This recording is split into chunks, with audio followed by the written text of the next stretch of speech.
Hi friends, welcome to technology Telugu. Friends, ఈరోజు ఈ వీడియోలో మనం మన ఫోన్లో వచ్చే చిన్న చిన్న సాఫ్ట్వేర్ ప్రాబ్లమ్స్ని ఎలా సాల్వ్ చేసుకోవచ్చో తెలుసుకుందాం. జనరల్గా మన ఫోన్ అప్పుడప్పుడు స్లో అవుతుంది, హ్యాంగ్ అవుతుంది, అలాగే కొన్ని యాప్స్ రెస్పాండ్ కావు. Sometimes camera is not responding, unfortunately play store is stop. ఇలాంటి ప్రాబ్లమ్స్ మన ఫోన్లో వస్తాయి. ఇలాంటి ప్రాబ్లమ్స్ని సాల్వ్ చేయడానికి చాలామంది ఏంటంటే నేరుగా టెక్నీషియన్ దగ్గరికి వెళ్తారు. వాళ్ళు సాఫ్ట్వేర్ ఇన్స్టాల్ చేసి అప్రాక్సిమేట్లీ 500 అలా ఛార్జ్ చేస్తారు. కొన్ని సందర్భాల్లో వాళ్ళు మదర్ బోర్డ్స్ కూడా చేంజ్ చేస్తూ ఉంటారు. అలా కాకుండా ఏదైనా మన ఫోన్లో వచ్చే సాఫ్ట్వేర్ ప్రాబ్లమ్స్ని మనం ఓన్గా ఎలా పరిష్కరించుకోవచ్చో ఈ వీడియోలో చూద్దాం. దీనికోసం మనం రికవరీ మోడ్లోకి ఎంటర్ కావాలి. ఈ రికవరీ మోడ్లోకి ఎంటర్ అయ్యే విధానం ఒక్కో ఫోన్లో ఒక విధంగా ఉంటుంది.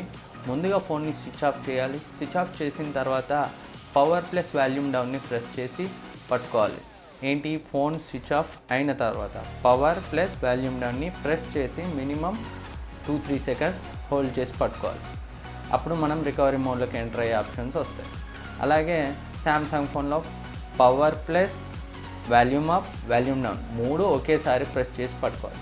ఇలా ఒక్కో ఫోన్ మోడల్కి రికవరీ మోడ్లోకి ఎంటర్ అయ్యే విధానం ఒక్కోలా ఉంటుంది. మీ ఫోన్ మోడల్ని కింద కామెంట్ సెక్షన్లో కామెంట్ చేయండి. అప్పుడు రికవరీ మోడ్లోకి ఎలా ఎంటర్ కావాలో నేను చెప్తాను. ఈ రికవరీ మోడ్లోకి ఎంటర్ అయిన తర్వాత wipe cache plus wipe data అని రెండింటిని క్లియర్ చేయడం ద్వారా మన ఫోన్ పూర్తిగా మళ్ళీ కొత్తగా కొన్నప్పుడు ఎలాగైతే ఉందో అలా స్విచ్ ఆన్ అవుతుంది. ఈ రికవరీ మోడ్లోకి ఎంటర్ అయ్యి మనం ఫ్యాక్టరీ రీసెట్ లేదా క్లియర్ క్యాచే డేటా చేసే ముందు మన ఇంటర్నల్ మెమరీలో ఉన్న డేటాను అంతా బ్యాకప్ చేసుకోవాలి. కాంటాక్ట్స్ని కూడా బ్యాకప్ చేసుకోవాలి, లేదా అవన్నీ కూడా పూర్తిగా డిలీట్ అయిపోతాయి. సో మెమరీ కార్డ్లోకి మూవ్ చేసుకున్న తర్వాత మనం ఈ రికవరీ మోడ్లోకి వెళ్ళి క్లియర్ క్యాచే డేటాని క్లియర్ చేయడం ద్వారా మనం మన ఫోన్లో ఉన్న చిన్న చిన్న సాఫ్ట్వేర్ ప్రాబ్లమ్స్ని పరిష్కరించుకోవచ్చు. ఫ్రెండ్స్, రికవరీ మోడ్లోకి వెళ్ళాలంటే మొదటగా మనం మన ఫోన్ని స్విచ్ ఆఫ్ చేయాలి.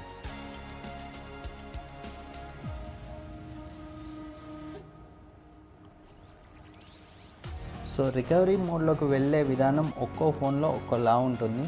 ఇప్పుడు ప్రజెంట్ నేను నా మోటో జెడ్ ప్లేని యూజ్ చేస్తున్నాను.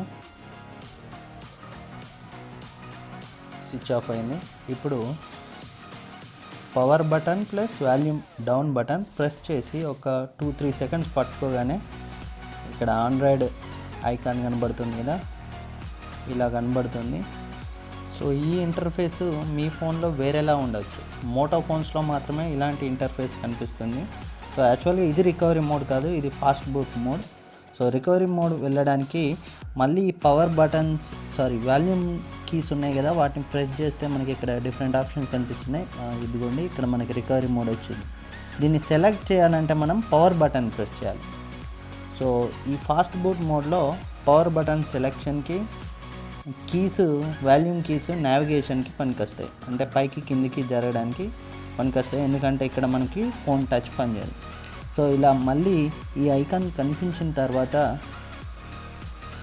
పవర్ బటన్ ప్లస్ వాల్యూమ్ అప్ని ఒకసారి ప్రెస్ చేసి పట్టుకోగానే ఇలా మనకి రికవరీ మోడ్ అనేది ఓపెన్ అవుతుంది. మీ ఫోన్లో డైరెక్ట్గా రికవరీ మోడ్ అనేది ఓపెన్ అవ్వచ్చు. సో రికవరీ మోడ్లోకి వెళ్ళాలంటే ఒక్కో ఫోన్లో ఒక్కో బటన్స్ కాంబినేషన్ ఉంటుంది. మీ ఫోన్ మోడల్ని కింద కామెంట్ సెక్షన్లో కామెంట్ చేయండి.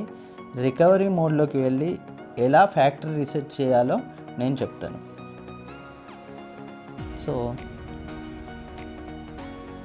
మళ్ళీ మన వాల్యూమ్ కీస్ని ఆప్షన్ సెలెక్ట్ చేసుకోవడానికి పైకి కిందికి రావడానికి యూజ్ చేయొచ్చు. ఈ రికవరీ మోడ్లో కూడా ఓకే చేయాలంటే మనం పవర్ బటన్ని ప్రెస్ చేయాల్సి ఉంటుంది. సో ఇప్పుడు వైప్ డేటా కిందికి రావడానికి వాల్యూమ్ బటన్స్ వాడాను, సెలెక్ట్ చేయడానికి పవర్ బటన్ క్లిక్ చేస్తాను.